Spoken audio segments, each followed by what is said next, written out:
Hi, everybody, to all my kasunset. Good day. I wanna sharing you today about this. But before we start, please don't forget like and subscribe to my YouTube channel. Anyway, this is M, and welcome to my vlog.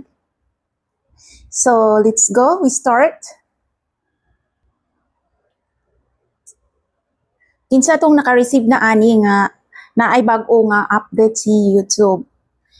Because before, need of 1K subscribers, 4K watch hour, and then now it's changing to become 4K. 4K, it's become to 8K watch hour. And then the short, it's from 10M to become a 20M. Oh no.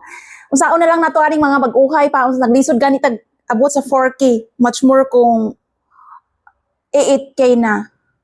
Pero naa pa man tay panahon pareha nako nga bagong creator sa YouTube, naa pa tay panahon nga maningkamot para ma-catch up nato ang gipangayo sa YouTube. So, before now kay ang YouTube nag-announce siya. So, major updates, the YouTube program or YPP, it's double watch hour requirements for new applicants channels to 8,000 watch hours or 20 million short views starting napatay panahon karon, di ba? Starting na sa February 1, 2027. Unsaon na lang jud nato aning mga bag-uhay pa. Pero pray lang ta nga makakuha ta kay pareha sa ako nga karon is napaman ko sa 500 subscribers. I hope magtaas. And akong watch hour baba pa pod. So suportahan unta ninyo ning ako nga vlog para ma-share pod sa inyo ha. Iya ko ninyo kalimti sa subscribe. Tapos ina lang pong like o i-share para makabalo pa itong mga uban nga pareho na itong mga creator nga makabalo sila nga naana di ay bago nga update si YouTube.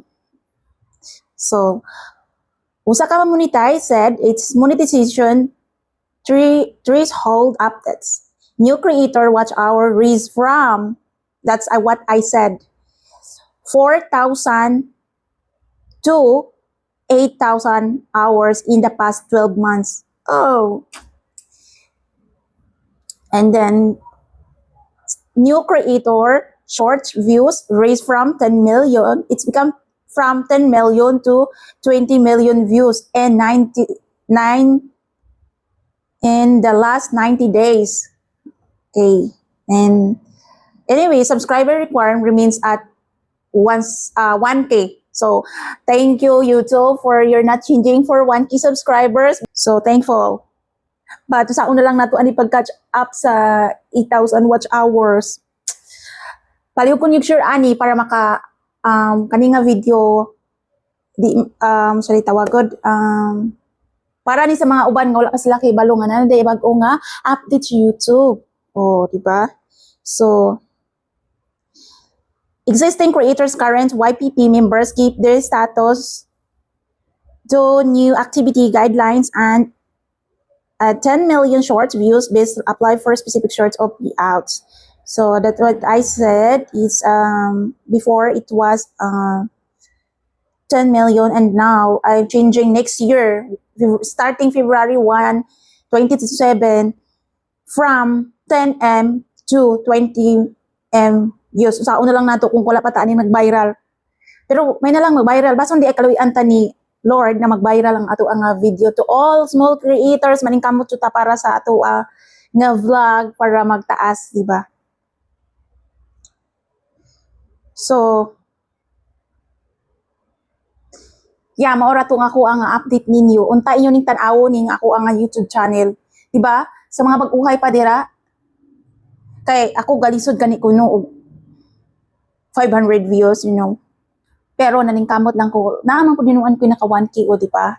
Naningkamot lang jud ta Kay dapat kitang mga bag-uhay nga mga creator magtinabangay jud ta. We will help each other. To all small creator, to all my kasanset, please don't forget to subscribe. This is my new update for you because this is the YouTube. It's updating for me also. And because I shocked this time because I'm just thinking like, oh my goodness, I have a few watch hours and then it's so hard to catching up to 4K watch hour, much more 8K, and it's changing to the short 10 from 10 millions to 20 millions. But you know what? We have we trust that we can touching because we are entering this vlog. So we just continue this. Thank you for watching to all my kasanset. Please don't forget to subscribe, like, and share this video. Para makahibalo po ang uban niya. Wala pa sila kahibalo sa update. Anyway, i-update ni YouTube sa August 10, 2026. So, karon lang ko ning upload sa akong vlog. Oh, thank you! Bye!